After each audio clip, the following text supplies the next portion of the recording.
안녕하세요. 숙명 외곤에 관한 OTM의 기말 발표를 시작하겠습니다.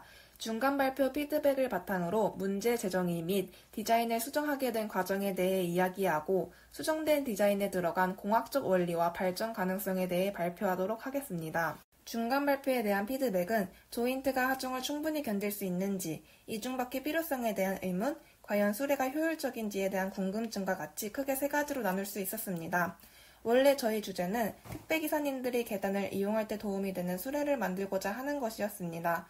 하지만 신속함이 생명인 택배산업에서 수레 이용이 기사님들이 손으로 택배를 직접 나르는 것보다 효율적인지 고민하게 되었습니다.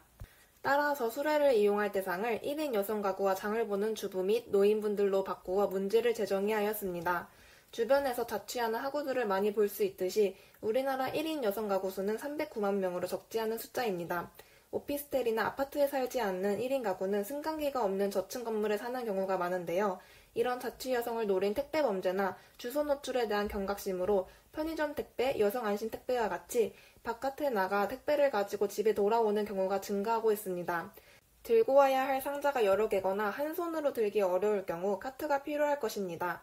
두 번째로 사진에 있는 카트를 주변에서 보신 적이 많으실 텐데요. 이런 카트를 주로 사용하는 주부, 노인분들은 승강기가 없는 경우 계단에서 수레를 힘으로 끌어올리는 경우가 많습니다. 따라서 평지뿐만 아니라 계단을 오르는 카트가 필요할 것입니다. 이렇게 저희는 승강기가 없는 곳에서 여성들이 소포장 및 소형화된 물건들을 가지고 올라갈 때 불편함을 겪고 있을 것이라고 생각해 엘리베이터가 없는 건물에서 짐을 옮기기 용이한 수레를 만드는 것으로 대상을 바꾸었습니다. 주제를 재정의함과 동시에 교수님들의 피드백을 통해 다음과 같이 4바퀴를 사용한 수레에서 수레 디자인을 변경해야 할 필요성을 느꼈습니다. 변형 방식이 단순해지면 좋지 않을지, 이중바퀴가 필요할지 등의 의문이 들어 디자인을 수정하였습니다. 먼저 시제품 제작을 위한 바퀴 디자인 변경 과정을 보여드리겠습니다. 이중바퀴 사이 기존 갈고리 모양의 디자인을 폴리카보네이트로 제작하였으나 조인트로 연결해야 하는 부분이 많아 제작과 변형 방식이 까다롭다는 것을 깨달았습니다. 따라서 새로운 디자인을 고안했고 실제 제작 이전에 캐드 도안과 하드보드지로 프로토타입을 제작하여 정확한 치수와 변형 메커니즘을 확인하였습니다. 이후 확정된 치수를 통해 3D 프린터를 이용한 프로토타입을 제작하였습니다. 3D 프린터를 이용한 프로토타입은 가운데 사진처럼 변형되지 않는 3개의 다리 부분, 그리고 첫 번째 사진과 같이 변형되는 다리 부분과 걸쇠를 각각 뽑았고 카트에 부착할 예정이었으나 코로나19로 인해 중단하게 되었습니다. 새로운 바퀴 디자인에 대해 좀 더 자세히 설명하자면 4바퀴 수레는 무게중심에 대한 고려가 필요하므로 오른쪽 사진과 같이 2바퀴 수레에 부착하는 형태로 바꾸어 수동으로 짐을 옮길 때 용이하도록 바꾸었습니다. 그리고 이중바퀴를 없애고 단순하게 세 다리가 펴져 별도의 바퀴 부착 없이 그 자체로 평지와 계단에서 바퀴 역할을 하는 형태로 디자인을 다시 고안했습니다.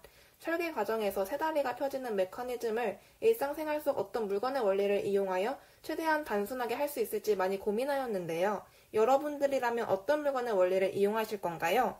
저희 팀은 볼펜을 보고 해답을 찾았습니다. 볼펜 부품에서 제일 눈에 띄는 것은 스프링과 걸쇠인데요. 일반적인 모나미 볼펜을 생각했을 때 볼펜을 누르면 스프링이 압축됨과 동시에 걸쇠가 펜에 뚫려 있는 작은 구멍에 걸려 고정됩니다. 고정된 걸쇠를 손으로 눌러주게 되면 스프링 힘에 의해 다시 원래 상태로 돌아가는 원리에 착안하여 가운데 버튼을 누르면 3개의 다리 길이가 길어지도록 설계하였습니다. 어떻게 적용했는지 설계 과정을 자세하게 설명하자면 평상시에는 다리가 압축된 상태로 걸쇠가 바퀴 중심에 걸려 있는데 가운데 버튼을 누르면 두 번째 그림과 같이 걸쇠가 휘면서 바퀴 다리 제1부분 안으로 들어갑니다. 이때 압축되어 있던 스프링 힘에 의해 다리가 펴지고 걸쇠는 다리 제1부분에 있는 구멍에 걸려 다리가 완전히 펴지게 됩니다. 저희가 생각한 최종적인 바퀴 이미지는 다음과 같습니다. 평상시에는 6개의 다리를 이용해 수레를 끌다가 계단과 같이 단차가 있는 곳을 만났을 때 사용자가 바퀴의 가운데 버튼을 눌러주면 길어진 다리 3개를 이용해서 계단을 용이하게 오를 수 있습니다. 이처럼 최종 바퀴 디자인을 퓨전 360을 통해 시뮬레이션 해보았습니다. 왜 이렇게 다리가 펴지는 시스템을 이용하고자 했을까요? 그 이유를 이야기하고 이용된 공학적 원리를 알아보도록 하겠습니다.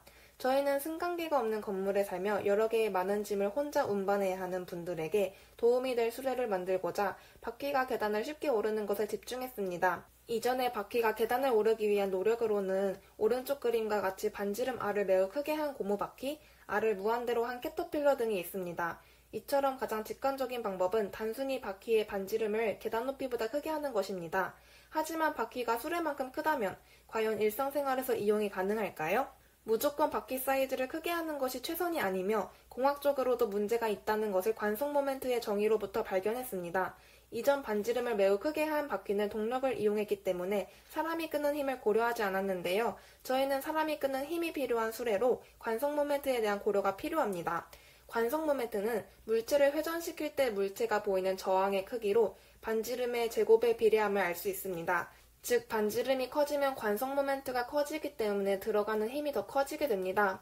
이 밖에도 바퀴 사이즈를 너무 크게 했을 때 발생하는 문제점으로는 다리 슬림의 위험, 보관 용이의 문제, 적재 용량이 적어지는 실용 편리성과 같은 문제점들이 있기 때문에 저희는 단순히 바퀴 사이즈를 늘리는 것이 아니라 평상시에 작은 바퀴를 이용하되 계단에서 반지름이 늘어나도록 제작하고자 하였습니다. 볼펜에서도 이용되었듯이 다리가 자동으로 펴지는 메커니즘을 위해 압축 스프링을 이용했는데요. 다리가 펴질 때 스프링의 탄성 힘을 고려하기 위해 스프링 상수를 이용해 스프링을 설계하고자 하였습니다. 스프링 상수는 단위 길이당 가해진 힘으로 같은 힘이 작용했을 때 스프링 상수가 크면 변형이 덜 됩니다. 스프링 힘이 너무 약한 경우 다리를 피는 스프링의 탄성 힘이 약해 다리가 완전히 펴지지 못할 수도 있기 때문에 스프링 상수가 큰 것을 사용하는 것이 필수적이었습니다. 그래서 직경과 자유장 길이가 정해진 상태에서 스프링 상수를 최대화하기 위해 공학 설계 수업에서 배운 내용을 이용해 보았습니다. 스프링에 대한 용어를 간단하게 설명하자면 성경은 스프링선의 두께, 변이량은 변형되는 길이, 뉴욕 원수는 스프링이 감긴 횟수를 의미합니다.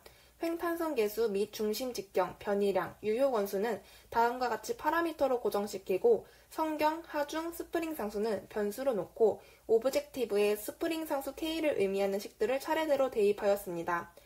제한 조건에는 성경과 감긴수를 곱한 값이 10mm를 넘지 않도록 해주고 솔버를 이용해 목표 값에는 스프링 상수 K 값을, 제한 조건에는 스프링 상수 K를 나타내는 세 값이 같다는 조건을 추가해 주어 풀었습니다. 따라서 저희 바퀴 디자인을 만족하기 위한 조건에서 성경이 1.6mm일 때 스프링 상수 최대값을 얻을 수 있다는 것을 알아냈고 이를 바탕으로 실제 스프링 주문에 이용하였습니다. 실제 시제품을 만들기 위해 가공이 가능한 재료 후보군으로는 알루미늄 합금과 아크릴, 폴리카보네이트, 목재가 있었습니다. 재료 선정에 있어서 가장 중요한 점은 가벼우며 충격에 대한 강도가 좋은 재료를 찾는 것이었습니다. 재료들을 비교 분석해본 결과 PC는 다른 재료에 비해 비중이 작은 편에 속해 경량화하기 쉽고 충격 강도가 매우 높아 큰 하중을 견딜 수 있기 때문에 시중에서 저희 기준에 부합하는 재료라고 생각해 다리 재료로 PC를 선택하였고 실제로 가공을 하고자 하는 단계에 있었습니다. 또한 저희는 걸쇠 재료로도 PC를 고려하였습니다. 일정한 응력을 장시간 가했을 때 재료에 크립이 발생할 수 있기 때문에 내구성이 좋아야 하며 적당한 탄성력을 가지고 있어야 하는데 PC는 내구성이 좋아 잘 깨지지 않고 두께를 얇게 하면 구부리는 것이 가능한 장점들이 있어 사용하기 적절한 재료라고 생각했습니다. 계단에서 반지름이 커지고 스프링과 재료 선택을 적절하게 한 저희의 SMW는 기존 원형 바퀴 수레나 세바퀴 수레와 비교했을 때 버튼을 이용한 바퀴 변형 방식이 번거로워 보일 수 있다는 단점이 있습니다. 하지만 저희 수레는 다른 수레보다 평지에서의 방향 전환이 쉽고 이전보다 구조가 단순해졌기 때문에 기존의 수레보다 계단 이용이 쉬운 장점이 있습니다.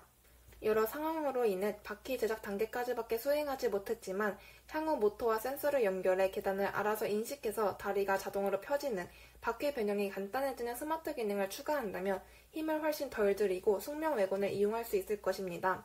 그러면 여러 짐들을 효율적으로 나를 수 있고 다리를 펴기 위해 허리를 굽힐 일이 없기 때문에 스마트 모빌리티 윗 헬스케어에 부합하지 않을까요? 이상으로 발표를 마치겠습니다. 감사합니다.